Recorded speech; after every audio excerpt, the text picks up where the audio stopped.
Our first story is titled, Am I the a-hole for walking out of the delivery room while my fiancé was giving birth?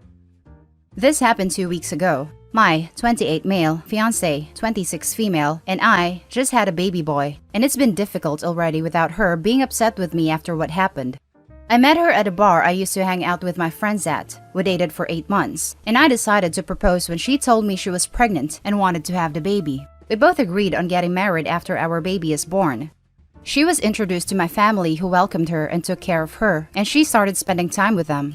I learned that she was engaged to her late fiancé for 4 years, but he got sick and passed away at a young age.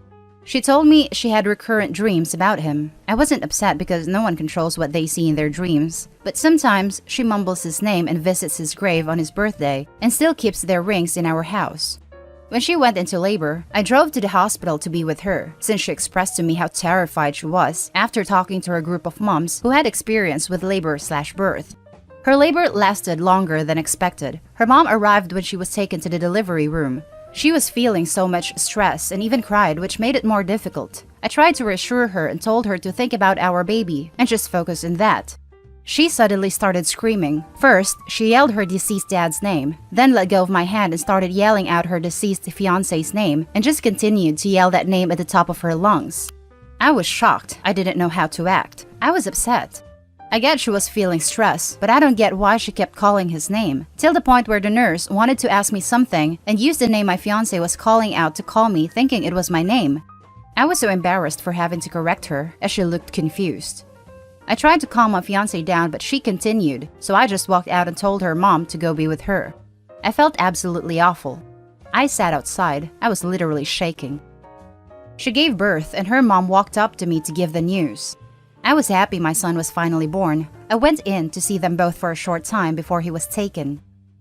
My fiancé returned home and started berating me for walking out on her like that, and told me that what I did was unacceptable. I told her why, but she completely avoided this and tried to say that it didn't matter and that I was being ridiculous while she was feeling pain. We argued about it, and she brought up that she called out the names of the 2 most important people in her life, then went into the bedroom, leaving me feeling awful and guilty. She is expecting an apology and wants me to take her to stay at her mom's for a few days, since I was making her stressed out. And now for the top comments of this post. Wait, so her deceased fiancé is more important in her life than you, her current fiancé? Am I misunderstanding this? Not the a-hole. Current fiancé and baby. To be fair, she hadn't met the baby yet, and for all she knew, the baby would be a prick. Your fiancé is so wrong. She's projecting some serious guilt onto you, and do not take that crap. She has the unmitigated gall to be upset at you and has taken no responsibility for what she did/said. OP, you need to slow your roll on the wedding. Your fiancé is not over her ex. At best, you are a placeholder. At worst, a sperm donor. You had no way of knowing before the delivery date that she was this damaged. You know now. Tread carefully. Not the a-hole. Your fiancé is not over her ex. Seriously, I'm amazed at the "you're the a-hole" responses in here. She explicitly said to OP's face that her deceased ex-fiancé is more important to her than OP. She's wanted to go stay at her mom's house in disregard for me, wanting to spend time with my son and bond with him. I don't know if I should be saying this, but I think that she's punishing me by taking my son and refusing to stay, saying I should respect her wish of wanting to calm down and relax and spend time with family. I don't know if I was pressuring her, but she just won't let go of what happened and keeps blaming me. You know, I was ready to say everyone sucks here until I read she called out the names of the 2 most important people in her life. Solidly not the a-hole. If not for the baby, I'd be saying you should tell her to F herself. Because there's a baby, you guys need couples counseling and she needs individual. Rough situation, man. I hope it gets better. Not the a-hole. If it had seemed like she still wanted you there, then you would be the a-hole for walking out no matter how distressed or irrational she was. But at the point she is screaming her ex's name over and over, it genuinely seems like she didn't want you there or that your presence was upsetting her. You did the right thing to step out. What she threw in your face about him and her dad being the 2 most important people in her life was also incredibly cruel. Wanting to keep rings or photos from a deceased fiancé is completely understandable, but unfavorably comparing your living partner to the deceased one to your living partner's face is just a horrible, cruel thing to do. If there wasn't a baby involved, I would say to let her know that's completely unacceptable and you won't stick around if it continues. But man, a baby sure does complicate things. I don't know what to advise you, but I don't think the way your girlfriend is treating you is normal or healthy. She's idolizing the deceased fiancé. He'll never have another chance to make a mistake or disappoint her. He also can't make her happy or build a life with her, and she could do with some counseling to appreciate life with you and her baby going forward. Now let's get to our second story. Am I the a-hole for only paying for my biological siblings' college fund? So I, 19 female, was given a sizable amount of inheritance from my grandfather that I could use for whatever I wished for once he passed on. So when I turned 18, I received about 150,000 euro, and because of my academic scholarship, I don't have to pay for college. So after I invested part of the money and also put some away for a rainy day, I still had about 20 to 30,000 left over, and that's when my stepmother became involved. So, I have two siblings, one bio, 6, and one step, 8, and honestly have a good relationship with both, even though I don't get along with my stepmother due to reasons I would rather not say. So stepmother decided to invite a couple of neighbors over for a barbecue. So, the topic of school came up, and my stepmother had said she was making a college account for my little sister, Step. And I absent-mindedly asked about giving them both an equal amount of my granddad's inheritance, and her response was to transfer the money into her account, and she'll transfer the money to the reflective college funds. I found this really weird, and knowing my stepmother's history, I said I would like to do the transaction myself, so I knew it was fair on both kiddos, and she blew up. I decided to leave and left it be for a few days, and that's when I received a text from my stepmother asking when I was transferring the money to my stepsister's college fund, and that's when I reminded her I was giving equal amounts to both kiddos, and that's when she said they only put a college fund aside for my sister. And when I asked about my brother, she said that he has his own mother and family to set that up for him, and because of the amount they have to pay for his issues, ADHD, dyspraxia, and Asperger's, she didn't see why they should have to pay for his college. When I say I blew up, I mean I blew up and let out a lot of resentment when it came to us as kids, and how her favoritism shouldn't be tolerated in any way, shape, or form, and how disgusted I was at both her and my father that they were letting this happen. So, a few days rolled by, and that's when I decided all the money was going to be put aside for my bio brother's college fund and tests, when the harassment started from both of my parents because I was putting my sister's future at risk, which is utter crap, because they have over 10 years to save for her education. My stepmother has openly demanded for more money out of my fund, and I have and will refuse till furthermore, because that little boy deserves as much of a chance as my stepsister, and hopefully will for the future. I do kind of feel guilty, but I had to put him first because he's my little brother, and I love him, and he's not going to grow up thinking he's unloved because he's different. So guys, am I the a-hole? Let's read the top judgment of this post. Not the a-hole. You are making up for the unequal treatment of your brother. It's your money, and you can choose to do with it as you wish. Your stepmom sounds like a greedy, entitled a-hole. That's not how anyone should respond to someone's very generous offer. I've decided to give my brother $25,000 and my stepsister $5,000. She deserves more money. You're not happy with $5,000? Okay then, I've changed my mind. It's $4,500. And the more unhappy you are, the more the amount will change. It's entirely up to you. Not the best response to someone's greed, but arguably one of the more satisfying ways to shut someone down. Not the a-hole. And your stepmother could not be more obvious about her lack of trustworthiness. And regardless of what you decide to do for your sibling and step-sibling, do not put that money anywhere where your father or stepmother has access to it. Why not just create a college fund for your brother yourself? This way, you don't have to worry about your greedy stepmother having access to it, or pressuring your father for it.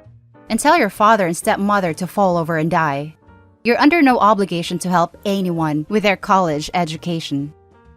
Not the a-hole. Do not give your dad or stepmom any money to handle. You can't trust them with your money.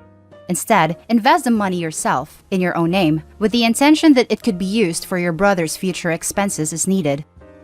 We have a little update from Opie. Update. So everyone, I've taken a lot of your advice, and I decided I'd share these thoughts with you. So I'm going to give about 25,000 for my brother's college/future, but this is going to be put in a trust fund till he's 18, which is going to be managed by myself and his grandmother.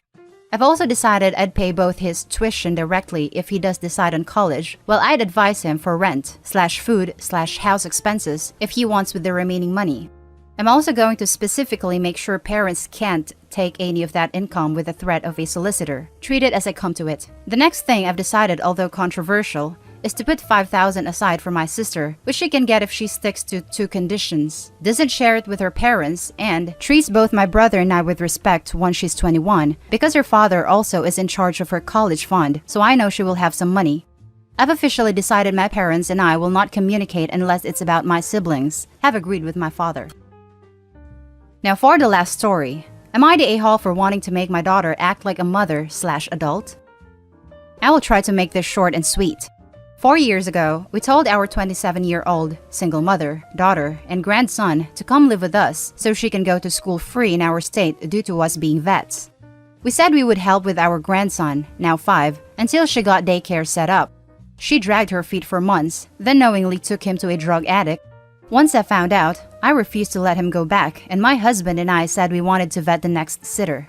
It was over 2 years before my husband found a babysitter that was a really good one. She is amazing. Our daughter took a new job about a year ago and works swing shift, so now we provide all babysitting all the time. She works full-time with alternate weekends scheduled and goes to school full-time. She is gone most of the time. She doesn't contribute the money she saves in daycare to our additional costs of having our grandson full-time, taking him to all his appointments, and taking to/from school. I brought this up to my husband and he says that we don't babysit our grandson. We are spending time with him. I get what he means by that, but in the end, we do have him all the time. We can't go anywhere, just us. All of our trips over the last 2 years have been canceled due to her not having a babysitter to cover for the hours she is at work, and since it isn't inconveniencing her, she doesn't try to get a backup sitter. We had an international trip planned and she couldn't find a babysitter, so I recommended she take some vacation days to care for her son. She refused and threw a drama fit about how this is what family does, support each other, and my husband caved and canceled our trip, so once again, we could take care of her son. When she is home, she sits on her phone while her son just sits there watching TV, instead of taking him out back to play on the trampoline and fort that he has. I am fed up. I love and adore my grandson. This isn't about him. It's about our daughter being so codependent that my husband and I can't do anything in our retirement except watch our grandson. Every trip we had made, we had to take him with us. I told her that she has until June, when she graduates, to get her schedule changed to day shift and start taking him to the daycare we found. I also said she will need to start paying us the $400 per month she is saving on daycare to help offset our costs. She is pissed. She threw a fit saying she can't control what shift she is on, despite changing it for school, and I am purposely trying to make things harder for her. She is 31 years old now. She has never lived in her own, ever. She has either had us or her mom helping her raise her son. We take care of everything in the house. She literally just goes to work, school, and home. She has no household responsibilities. I do the cooking and cleaning. Am I the a-hole for trying to make her accountable for her son as a mother and adult? Not the a-hole. I'm pretty sure what you are doing is called being a parent and trying to encourage your kid to grow up. Honestly, you've probably been way too easy on her for way too many years, which has basically led to the problem you have now. But it's difficult when you got a young kid involved. I am a lot less compassionate when it comes to her because as a woman, I see what she is doing, the manipulation, acting like the victim, and playing on her dad's emotions. My husband has asked me to ease back because he is scared she will get butthurt, take off with our grandson, and we won't see him again. She can't live on her own. She has no idea, and anytime a guy gives her attention, she will bail on our grandson. It's really hard for me to keep my mouth in check. I have raised that girl since she was 10, and she is my daughter. I just hate what is going on. Your husband is enabling her to continue hurting her child. That poor kid is growing up knowing their mother doesn't even like them, feeling like they're just an inconvenience when their mother throws a fit over having to take care of them. That kind of scar lasts a lifetime. This is why people need to stop having kids they don't even want by their own actions. Don't get me wrong. She loves her son, no question. She just lacks the maturity to put him first. Her only responsibilities are work, school, and her son in that order. Not the a-hole. You aren't babysitting or simply spending time with your grandson, you are raising him. Your daughter needs to grow the hell up. She chose to have that child. It's her responsibility to make sacrifices for them and smile while doing it because they are for her child that she chose to have. You need to stop enabling your daughter's bad behavior at this point. Can you help? Absolutely. But you shouldn't be responsible for everything to the point your vacation gets canceled because she can't be bothered to be a mother after choosing to be one. Thank you for the feedback. Everyone sucks here. You've definitely been enabling her for a long time, and you shouldn't have caved to her drama fit that led you canceling your international trip. Tough luck for her, but she needs to grow up. And that's our video for today, guys. As always, leave your comment below and don't forget to click like and subscribe, and I'll see you in the next one. Stay safe.